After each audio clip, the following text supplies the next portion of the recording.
The SAT is going fully digital by 2024. I have opinions. Let's take a look at this. Digital SAT starting spring 2023 for internationals, and by 2024 for everyone. What's staying the same?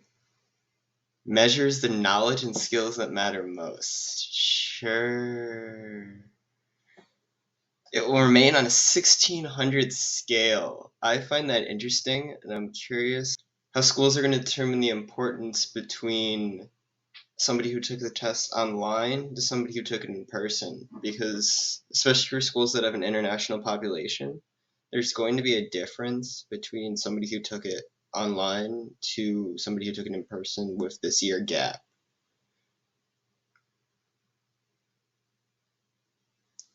Taking a school or test center, whatever, these don't matter.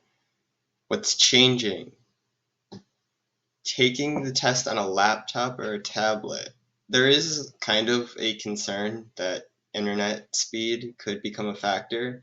And I'm also curious is if internet crashes or something, what's going to happen with those tests? I think there is a greater risk of something happening that could ruin a testing experience, and I'm curious how they're going to judge that. If somebody's computer has issues and they log out of the test for whatever reason, are they going to be able to get back in and complete the test?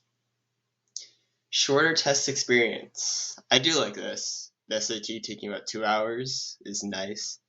And shorter reading passages. I've been doing practice SAT questions that College Board sends out because they send gift cards after it. Money's fun. But I think that the shorter reading passages are a lot easier. You don't even have to read the entire thing to be able to answer the question. I think the questions themselves are a lot easier, and you're able to figure out the answer to the question much quicker because you don't have to look for an entire reading passage to determine like themes and crap. It's just a simple passage. What does it mean? What does it do? There's still the grammar parts. Those are always going to be there. But I think the reading questions are a lot easier than they were before. Faster score delivery, that's nice. Don't really have to go into that much. Calculators being allowed for the entire math section.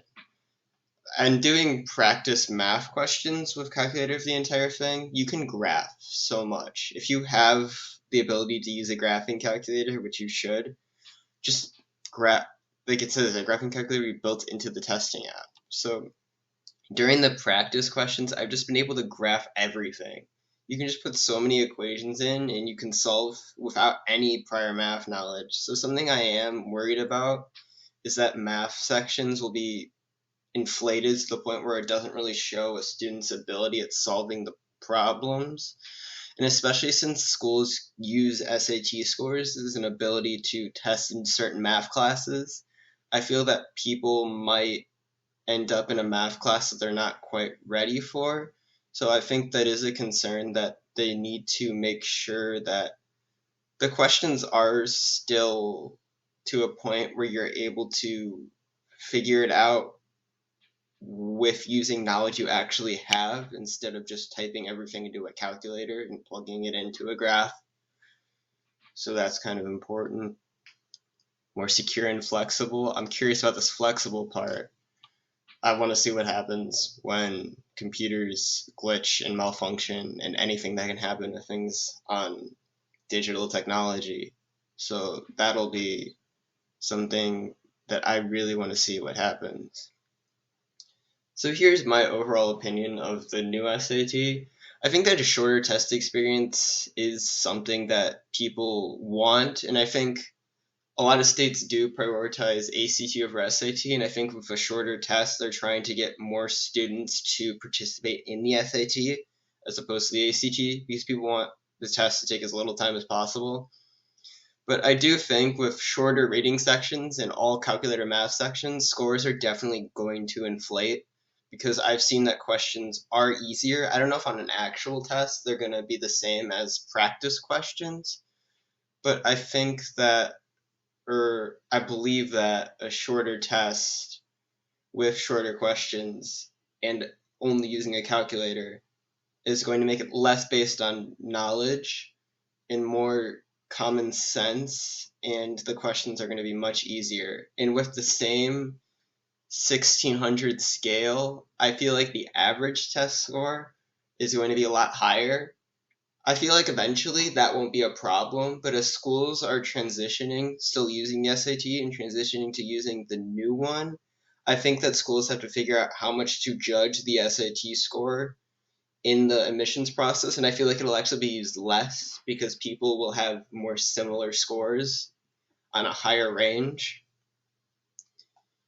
And I do think that using an internet test style for international students first, I really, really want to know in that 2023 admissions process into 2024, before the US has the SAT online, but the international students all have their score online.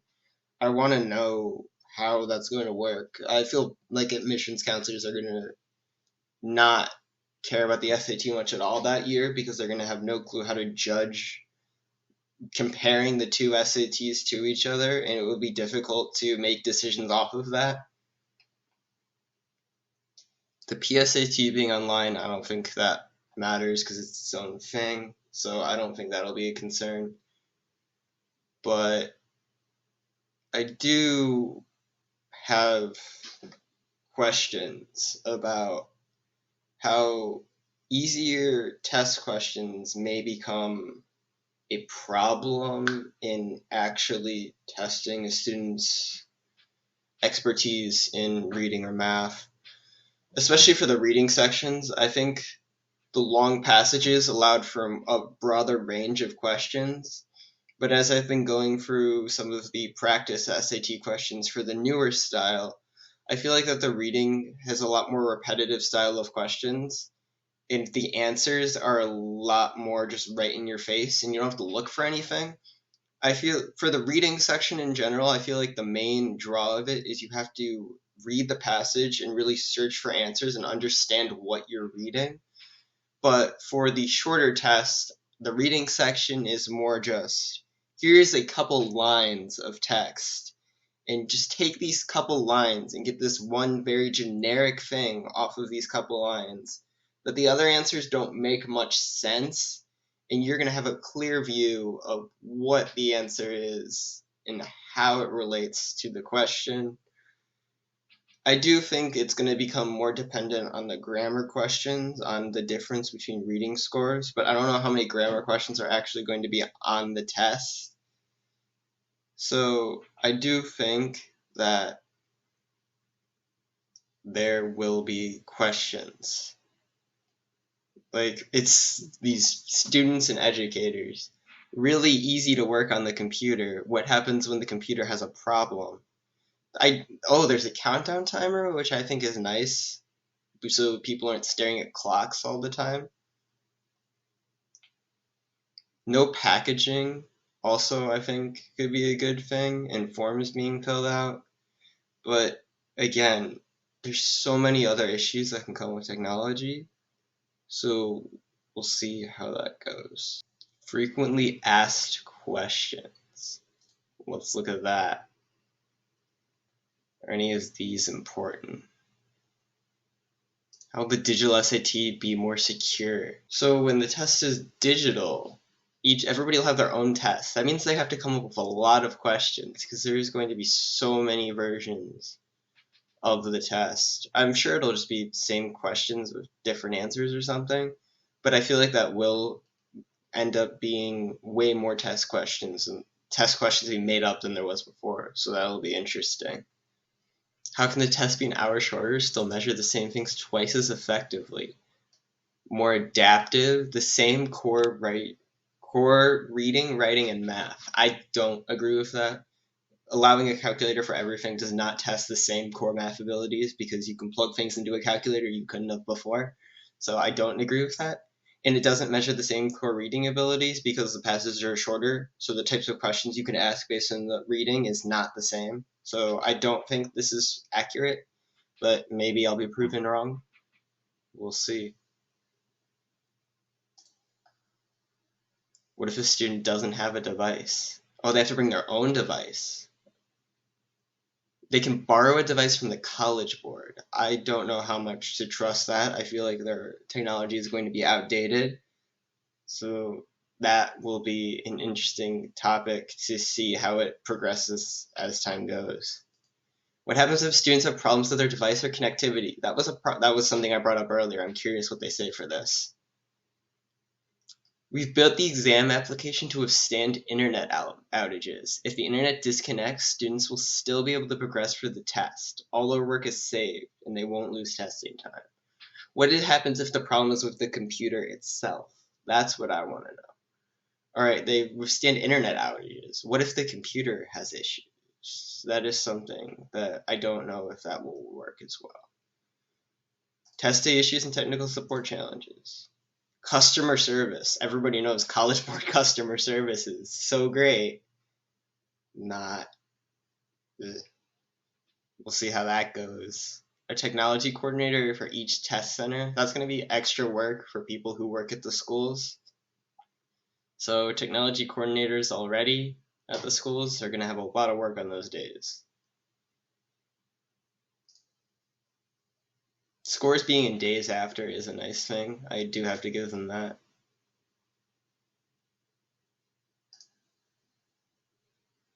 They've consulted with higher education and enrollment leaders to get insights and feedback. They'll continue to use SAT scores in the digital tests. But I don't think they can use it the same as the written test, because I do think the scores are going to come out differently for this version of the test as it has previously. How will test questions work different? More direct. I do agree with that. The questions I've done, I have seen that it is more direct, but I don't think it's what they need to know to succeed in college and a career. Like I said, long reading passages, they're shorter texts, each tied to one question. I think that the questions are way simpler, and I don't know if that's going to be as good at testing abilities. Questions in context for math, I haven't seen many of those, so I feel like that's something they're going to add later, so I'm curious how those questions are going to be. Why is College Board making these changes? Pandemic excuses, woohoo. I don't know. I think things are going to go digital eventually, so I think they're trying to just do it first. So that's my opinion of what I think it is. Test centers need the same number of staff, but there also needs to be technology people. I feel like there will need to be a few more, because everybody has computer issues. Alright, I think that's kind of a general idea of the digital SAT. Woohoo. I'm curious how it's going to turn out. I think it'll be controversial the first few years, and they'll have to change things because everything that's new, you have to change certain things about it. So I'm ready to see how it works out. I don't have to do it. I took the regular SAT twice, so I'm happy I don't have to do this and go through this transition period. I feel bad for people who do. So yeah, that's my opinion on the digital SAT and some of the things about it, based off questions that I've seen myself or just general ideas about the test. I hope you enjoyed, maybe learned something. I don't know.